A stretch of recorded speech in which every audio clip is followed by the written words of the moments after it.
Chapter 4. Insert coin to continue. The world was timeless and dark and warm. It was like a dream, all slow and syrupy. There was someone else with her, she could tell, but they were just beyond her reach. A few times she thought she heard their voice. She never felt particularly harried to go and seek them out. They weren't going anywhere. She could stay cocooned in this forever, and so she drifted. What could have been seconds or years later, she realized there was something nagging at her head, a persistent little thought that, once she became aware of, she couldn't ignore, no matter how hard she tried. She grimaced and tried to turn away from it, but it pursued her. I need to get up. Class starts soon. Yukizomi-sensei won't like it if I'm late. Once the words rang through her head, they dominated her world. Get up, echoing around her.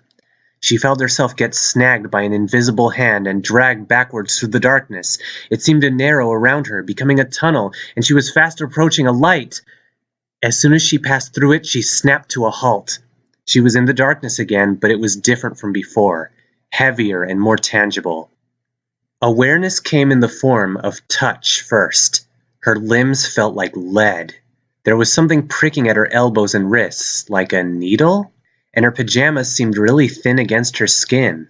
The air was unusually warm. Had the academy finally fixed her room's broken heating machine? She would remember someone coming in and doing that, wouldn't she? The silence struck her next. Their rooms were soundproof, so no outside noise wasn't unusual, but she was sure her good old SNES had come down with a case of coil wine. She'd planned to ask Soda-kun to take a look at it so it would stop humming at night. Or had she done that already and he'd fixed it? Class, her sluggish brain reminded her. Reluctantly, Chiaki cracked her eyes open and was almost blinded by the lights overhead. She grimaced and squeezed them shut, seeing spots on the back of her eyelids. After a few tense seconds, she dared to open them again by a narrow slit. Through her eyelashes, she couldn't see much, but the ceiling above her was definitely not from her room. What? Opening her eyes a little more proved safe. With her clearer vision, she could tell that the ceiling was tile, white and utterly uninteresting. She stared at it blearily for a few moments, then turned her head to the right, feeling her neck crick. Red. Red was the first thing she saw. Red eyes boring into hers, set in a face partially obscured by the thick black hair that cascaded long past his shoulders. But she still recognized that face. It was a face she'd waited months to see again. Her heart jumped. Hinata-kun. No. She knew he was Hinata-kun, but wasn't at the same time. She knew that somehow. Knew him from somewhere. How? She grasped for the memory, but it slipped through her fingers like water. All she had was the vague sensation of running. With that realization, her heart began to pound fists against her ribcage, and the air was suddenly gone from her lungs. Where was she? What was happening? Why didn't she remember? Be calm. The voice was almost exactly like Hinata-kun's, but a little deeper, a little softer. It compelled her to immediately obey. She'd heard that exact same voice before. It was familiar, and she clung to it. You are in no danger here. You are likely experiencing disorientation and short-term memory loss. That is normal for someone emerging from a deep period of unconsciousness. A deep period of what? What? Her voice sounded thin and reedy to her ears. It faltered, cracked, and emerged as a harsh cough. Chiaki licked her lips, newly aware of how dry her mouth and throat were. The young man set aside the laptop he'd been using and rose from his chair. He left her field of vision, returning moments later with a cup in his hand. His other cradled the back of her head, lifting it up. Do not attempt to speak. Your voice has grown weak from disuse. You will need a few minutes to regain control over your vocal functions.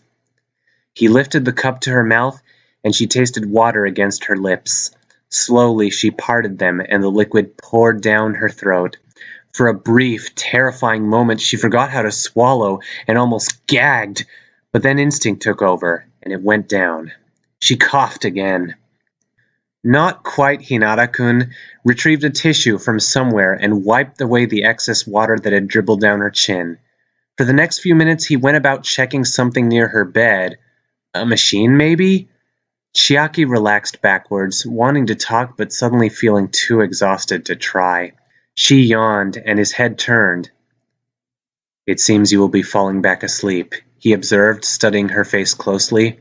"Do not fight it. Your body knows what it needs."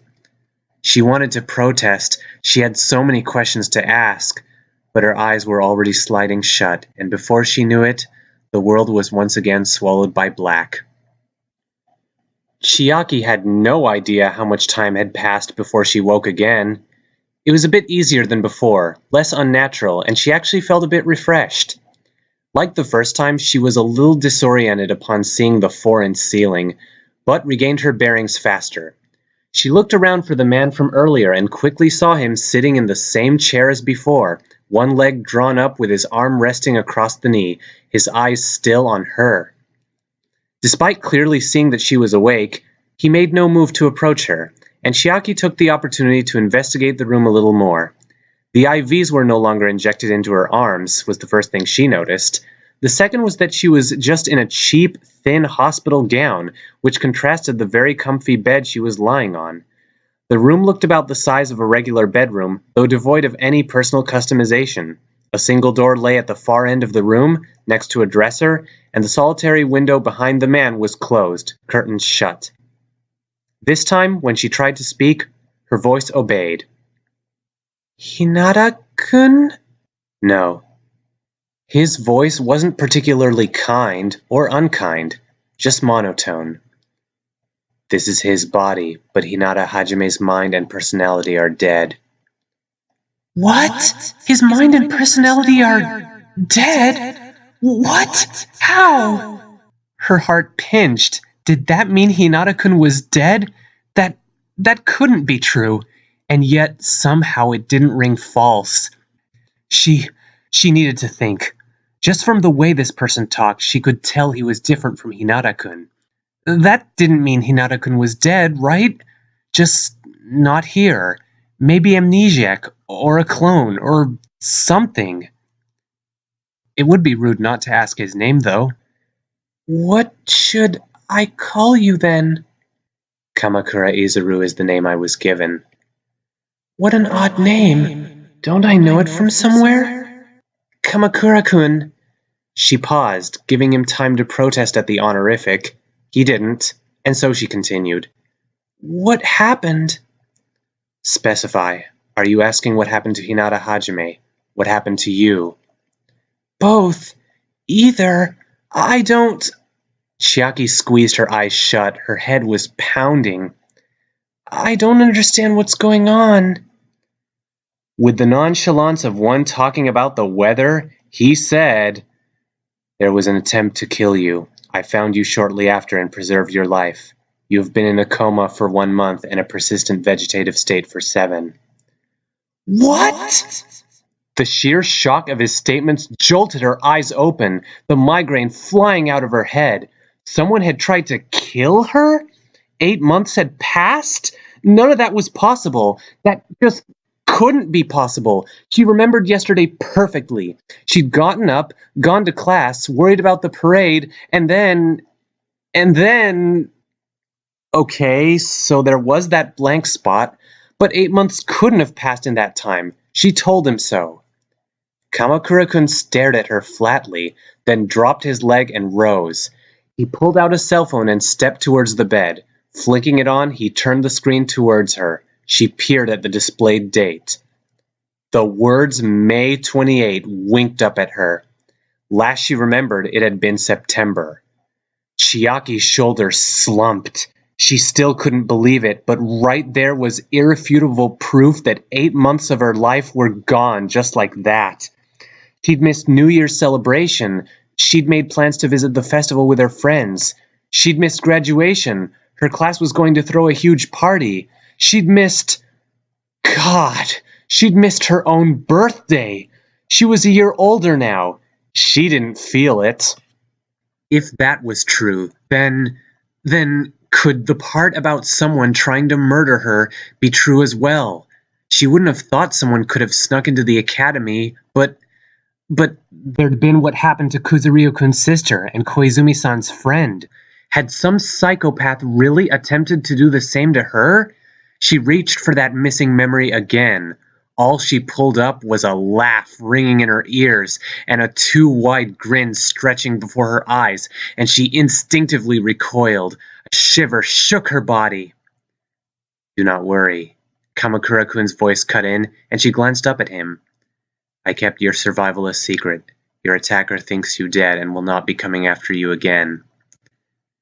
That was a bit of a relief, she supposed, especially since she couldn't even remember what her attacker looked like. Her tensed body relaxed. Then the rest of his words sunk in, and a jolt shot through her. "You kept it a secret? So, my friends and family—" "Think you dead as well. It was necessary to keep you safe." Oh God, what had they gone through? 8 months? She'd been assumed dead for 8 months. How badly were her friends grieving? What about her parents? They'd never been close, but still... We can tell them now, though, right?" His flat, blank stare was a very clear no, and she frowned. "Why not?" Cryptically, he said, "The world has changed much as you slept, Nanami." "What does that mean?" As soon as that one question came out, it was followed by an onslaught of others, all the bottled-up emotions coming loose. "What happened to the world? What happened to Hinata-kun? Where did you come from? Who tried to kill me? How'd you—" Kamukura-kun raised a hand, halting her stream of words. "I will explain everything later. Continuing to do so now will only overwhelm you. Learning of your coma and attempted murder is already a great deal for your brain to process." Chiaki puffed her cheeks out, suddenly feeling a great deal of empathy for every video game protagonist ever who'd had to deal with the vague, "I'll explain laters" from mysterious figures. She wanted to know now.